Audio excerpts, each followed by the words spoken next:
ভিতরে আমল করার জন্য কোনো ওযুর দরকার নাই, মসজিদেরও দরকার নাই। যে আপনি কাজ করতেছেন, আপনি হাত দিয়ে ড্রাইভিং করতেছেন, ট্যাক্সি চালাইতেছেন, আপনি এই আমলটা করতে পারেন। ওটা কি আল্লাহ নবী বলছেন যে আলহামদুলিল্লাহ তামলাউল মিজান, যে ব্যক্তি একবার আলহামদুলিল্লাহ পড়লো, দেখেন এটা বুখারী শরীফের হাদিস, যে ব্যক্তি একবার আলহামদুলিল্লাহ পড়লো তামলাউল মিজান, মিজানের পাল্লাটা সওয়াবে পরিপূর্ণ হয়ে যায়। এবং মিজানটা কত বড় হবে? হাদিসে পাকে বলে, অন্য হাদিসে যে বলে আসমান জমিন যদি এক পাল্লাতে রাখা হয়, স্টিল আরো জায়গা বাকি থাকবে। কেউ যদি মর্দে মুমিন একবার আলহামদুলিল্লাহ পড়ে, মিজানের পাল্লাটা সওয়াবে পরিপূর্ণ হয়ে যায়।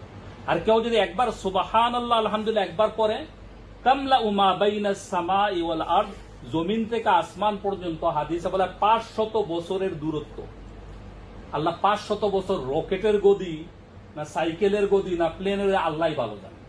500 বছরে, এটা সহিহ হাদিসে আছে।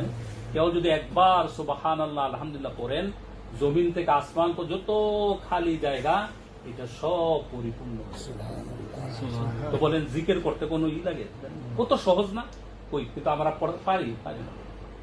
আল্লাহ নবী বলছে যে আল্লাহ নবী, আল্লাহু আকবার, আল্লাহ নবী কত সুন্দর সুন্দর দোয়া বলে। কেউ যদি সকালে এই দোয়াটা করে, রাদিতু বিল্লাহ রব্বাও ওয়া বিল ইসলামি দীনা ওয়া বি মুহাম্মাদিন নবিয়্যা, কত সহজ না?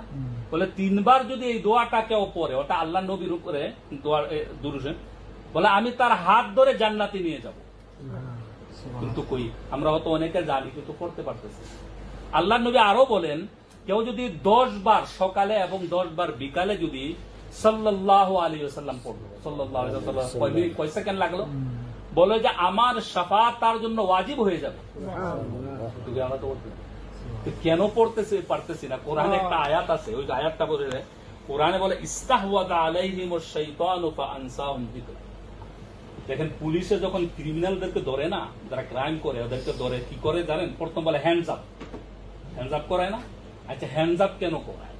এটা এই কারণে যে এর কাছে যদি অস্ত্র টস্ত্র থাকলে সে যাতে করে আক্রমণ না করতে পারে, পুলিশে নিরাপদ হয়ে যায় যে আমাকে আর সে ক্ষতি করছে। এই কোরআনে আয়াতে এই কথাটাই বলা, যে শয়তান যখন মানুষকে আক্রমণ করতে চায়, তাকে বিভ্রান্ত করতে চায়, গুনাহ করাইতে চায়, প্রথম কাজ এই করে ফাআনসাহু শাইতানু আন যিকরি, তাকে জিকির থেকে, আল্লাহর জিকির থেকে তাকে দূরে সরায় দেয়, তাকে নেগলেক্টফুল বানায়। এই যে বললাম যে কত সহজ দুরূদ বাই আমরা পড়তে পারি, কেন পড়তে পারি না? ওই যে শয়তান এমন ভাবে ক্যাপচার করছে, এগুলার থেকে দূরে সরায় রাখে, যাতে করে খুব গুনাহ আমাদের করাইতে পারে।